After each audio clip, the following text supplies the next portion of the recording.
異音の修理依頼です。エンジンをかけるとガラガラ音がする。ギアをドライブに入れてブレーキを踏み、エンジンに負荷をかけるとこの音が出ます。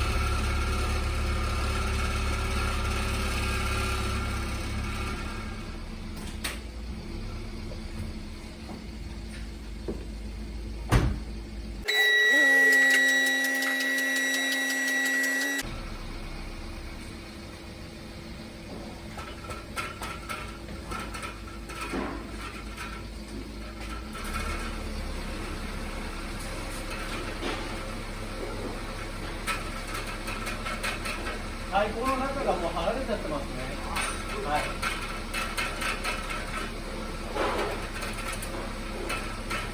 メインマフラーの交換。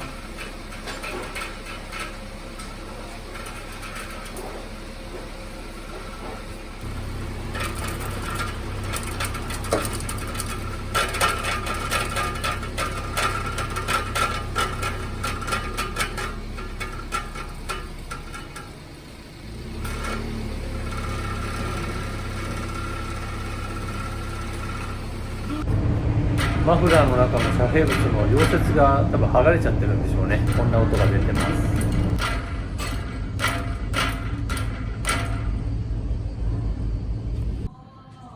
ちなみにディーラーに行ったらこのマフラーハンガーだけ、ね、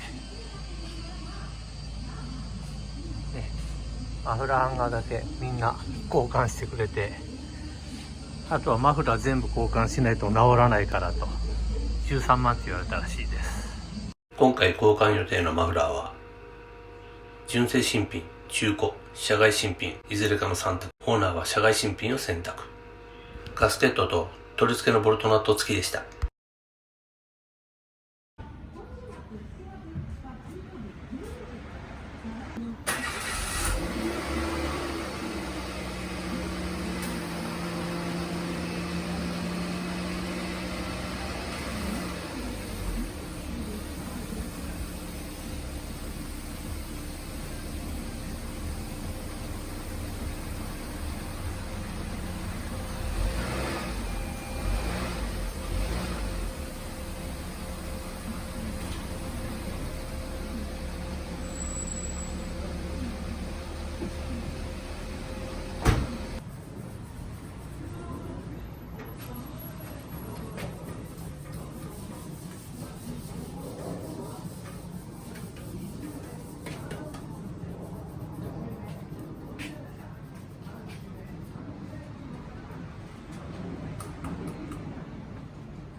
ここの溶接が取れちゃってます。